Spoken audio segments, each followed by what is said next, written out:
All I gotta say is, if you're American, very pale American, I hope you don't have plans for spring break in Mexico, because there's a lot of people that are mad right now. And among other things, you wouldn't want them spitting in your food. I'm driving out of a grocery store parking lot, and coming into the parking lot is this guy in an SUV, and he's got his, I'm assuming his wife in the front seat. Anyways, they've got their windows down, and out the window, they've got their arms stretched, and they're holding American flags, and not those little tinky, like, wee, you know, no, not those. No, like big American flags. Like 2 to 3 feet long American flags. And they both got their arms out like, America! And they've just got this look on their face. And you just know that they're like conservatives or Republicans, you know? And it's cringy AF. Like the American flag did not do this before. And now it's just become their symbol. And let me get this straight. You're protesting in America to be here illegally, and you're waving the flag that you're from, but you refuse to go back to the country that you're from. And not only that, you're taking the American flag, throwing it on the ground and stepping on it. Then why are you here? But there's this old school, and I think it's a very Christian concept, by the way, that you love your family, and then you love your neighbor, and then you love your community, and then you love your fellow citizens in your own country. And then after that, you can focus and prioritize the rest of the world. A lot of the far left has completely inverted that. They seem to hate the citizens of their own country and care more about people outside their own borders. That is no way to run a society. We are going to fight it legislatively. We are going to fight it in the courts. And we're going to fight it in the streets. Brian, I don't want to get ahead of the president, and I won't. But that's ultimately going to be his decision. But let me be clear, all options will be on the table.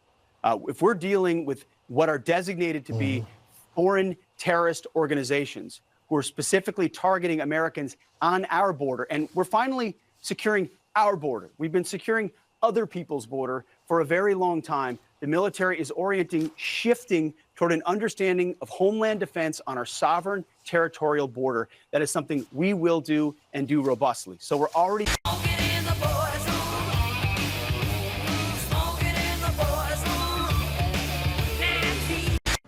Thank you, Melissa. Yes, the Justice Department, just the last hour, charged a former senior Federal Reserve official with conspiracy to commit economic espionage. The justice says a 63-year-old John Harold Rogers is alleged to have passed, quote, sensitive trade secret information from the Federal Reserve to co-conspirators in China.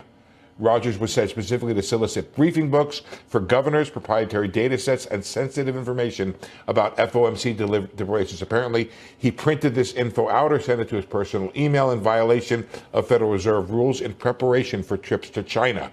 Breaking news. A judge has just sentenced former Senator Bob Menendez in the gold bar bribery case. From scrappy mayor of working-class Union City all the way to chair of the U.S. Senate Foreign Relations Committee. But the bribery case that brought Menendez down was overwhelming, with those now infamous pictures of gold bars stashed in the former senator's home. The senator and his wife accepted hundreds of thousands of dollars of bribes. At trial, the disgraced former senator argued the favors he did for wealthy businessmen Fred Davies, Wael Hannah, and Jose Uribe were not official government acts, and his lawyers claimed he had no knowledge of payments collected by his wife and hidden in her closet. But prosecutors noted some of the money was found in pockets of the senator's clothes, and they proved he was acting as an illegal foreign agent when he wrote letters advocating for policies favorable to Egypt. Remember, prosecutors get it wrong sometimes. This process is political, and it's corrupted to the core. I hope President Trump cleans up the cesspool and restores the integrity to the system. The administration is reversing a Biden-era extension of the temporary protected status program for Venezuelan migrants. The new Trump administration has fired federal prosecutors at the Department of Justice who were involved in the criminal cases investigating President Trump. Yeah, get him the hell out of here, will you please? Now, sources are telling the Associated Press that the Trump administration is preparing to fire FBI agents involved in past probes of the president. Oh, I'm gonna lose my job just because I'm dangerously unqualified. Colleagues, I created a KASH bingo card that I have available to any of my colleagues who would like it on the other side of the aisle. Some may view this as an unserious caricature and not appropriate for this committee. Sadly, I consider it a serious caricature of what I expect to be witnessed today. I think we'll have words like enemies list and deep state. I've already X'd out 4 boxes in the opening statements alone. The fact of the matter is, some people will be here to simply substantiate a false narrative. I think that America is safer because these 1,600 people have been given an opportunity to come out of serving their sentences and live in our communities again. Senator, I have not looked at all 1,600 individual cases. I have always advocated for imprisoning those that cause harm to our law enforcement and civilian communities. I also believe America is not safer because President Biden's commutation of a man who murdered 2 FBI agents, Agent Kohler's and Williams' family, deserve better than to have the man that point blank range fired a shotgun into their heads and murdered them released from prison. So it goes both ways. My question to you, though, is do you think America is safer because President Trump issued these pardons to 1,600 of these criminal defendants? Beginning of golden age. What were you doing on that day? On that day specifically, responding to preparing to mobilize and deploy the National Guard once we got the lawful request from the local governing authority, which was the mayor of D.C. and the Speaker of the House. And while you were chief of staff at DOD, how many times did DOD approach Capitol Police and ask if they needed National Guard assistance? I believe those letters are well documented, numerous instances, and numerous of those instances, those requests were shut down. Now, am I correct that the Capitol Sergeant at Arms said assistance was unnecessary? That's correct, Senator. Who did the Sergeant at Arms report to? The Speaker of the House. That would have been Nancy Pelosi at the time. Is that correct? Yes, Senator. And would that also be Chuck Schumer, then the Senate Majority Leader? The Sergeant at Arms, yes, Senator, reports up there. Did Mayor Bowser, the Democrat elected mayor in D.C., either request or allow National Guard assistance? She put in writing on the days leading up to January 6th a declination for National Guard additional support. And that letter is available publicly to the world. So, just to speak English for folks at home, a declination meant she said no, don't send National Guard. Is that right? Yes, sir. The American people elected Donald Trump as their president not once but twice. And yet the FBI and intelligence agencies were politicized by his opponents to undermine his presidency and falsely portray him as a puppet of Putin. Title I of FISA was used illegally to obtain a warrant to spy on Trump campaign advisor Carter Page, using a Clinton campaign-funded false dossier as their so-called evidence. Biden campaign advisor Tony Blinken was the impetus for the 51 former senior intelligence officials' letter dismissing Hunter Biden's laptop as disinformation specifically to help Biden win the election. Former DNI James Clapper lied to this committee in 2013, denying the existence of programs that facilitated the mass collection of millions of Americans' phone and internet records, yet was never held accountable. Under John Brennan's leadership, the CIA abused its power to spy on Congress, to dodge oversight, lied about doing it until he was caught, and yet has never been held responsible. Under Biden, the FBI abused its power for political reasons to try to surveil Catholics who attend traditional Latin Mass, labeling them as quote-unquote radical traditionalist Catholics.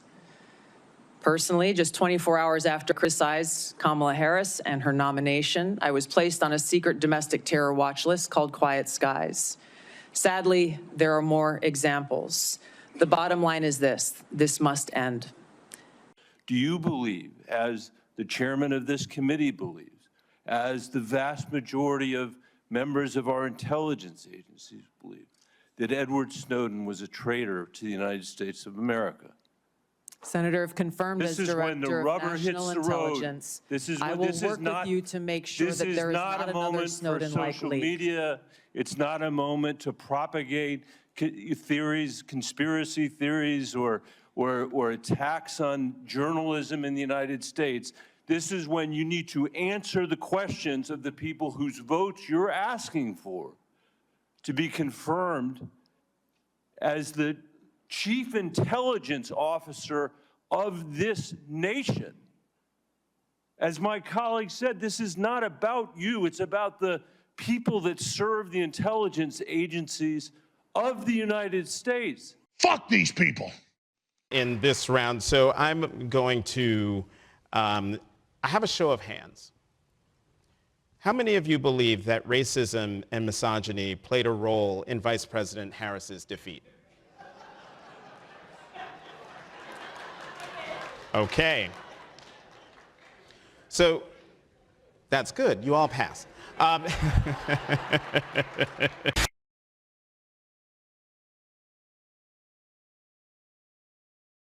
Hello, everybody. Hello, sir. Hello. You tell me when you're ready. Somebody could explain it. This is an executive order called Unleashing Prosperity Through Deregulation. So it slashes unnecessary regulations, which will put more money in Americans' pockets, unleash economic growth, and guarantee that the United States of America remains the strongest competitor on the world market.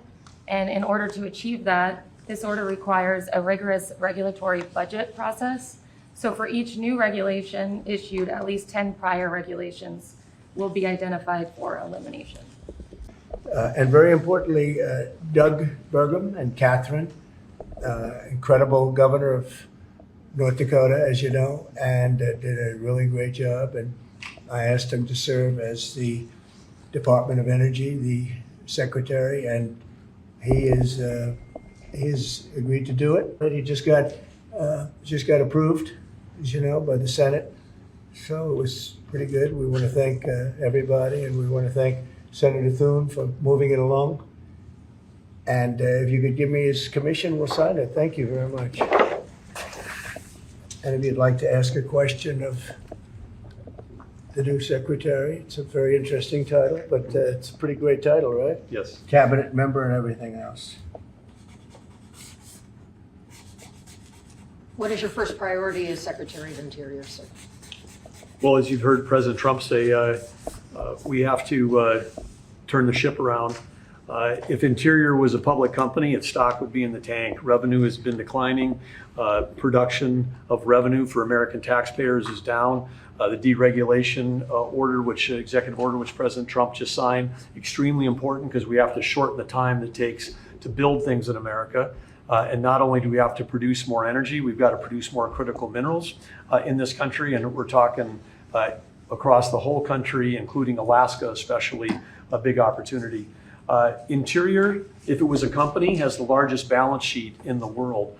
500 million acres of public land, 700 million acres of subsurface, over 2 billion of offshore acres. These are all assets that belong to the American people. Mr. Menendez, do you still think it's a good idea for Jordan and Egypt to be taking in Palestinians when they reject the idea and the Palestinians who are living now in Egypt? Oh, I think Jordan will take people, people from Gaza. And I think Egypt will take them also. I mean, I heard somebody said they're not going to, but I think they will. I feel confident they will. Mr. President, there have been some warnings or messages that government websites will be shut down this evening to scrub them of DEI content. Can you confirm if that's What's been shut down? Government websites, will be shut down this evening to scrub them of DEI content. Can you confirm whether that's accurate and if there are any concerns? I don't know. It doesn't sound like a bad idea to me. DEI would have ruined our country, and now it's dead. I think DEI is dead, so if they want to scrub the websites, that's okay with me. But I can't tell you. I guess probably certain people handle it certain ways. But I'll tell you who's very happy about it, the military. The real leaders, the real generals in the military, they're very happy about it. Doug is very happy about it. He's got a big group of people that are going to be working for him, really starting right now. He just got signed up. and they're very happy about it. He had a lot of DEI, everybody did, but he has not been a fan. It was really hurting our country badly. It's costing a lot of money too. You see the kind of money we're talking about? Hundreds of millions of dollars for nonsense. Now we have our country back now.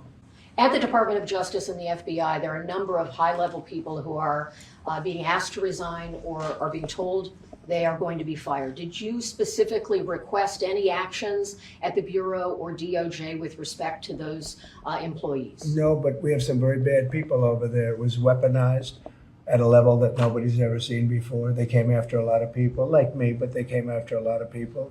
No, I wasn't involved in it. I'll have to see what is exactly going on after this is finished. But if they fired some people over there, that's a good thing because they were very bad. They were very corrupt people, very corrupt, and they hurt our country very badly with the weaponization.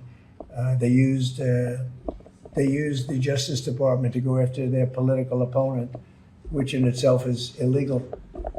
And obviously it didn't work. Am I going to impose tariffs on the European Union? Do you want the truthful answer, or should I give you a political answer? Absolutely. Fortune, we are treated so badly. They don't take our cars. They don't take our farm products, essentially. They don't take almost anything. And we have a tremendous deficit with the European Union. So we'll be doing something very substantial with the European Union. We're going to bring the level up to where it should be. And if you think of the European Union, then you go to NATO, it's largely the same group of countries.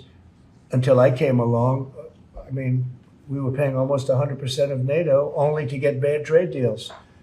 Does Mr. Musk or any of those associated with your DOGE effort, do they have any direct access through the government systems to how money is dispersed? No, nothing. You concerned, though, sir, with planes in the air all around the country, people relying on that as safety? Are you suggesting there's an ongoing risk? No, I think there's very little risk, but I think that we have to make sure that this never happens again. Very, very little risk.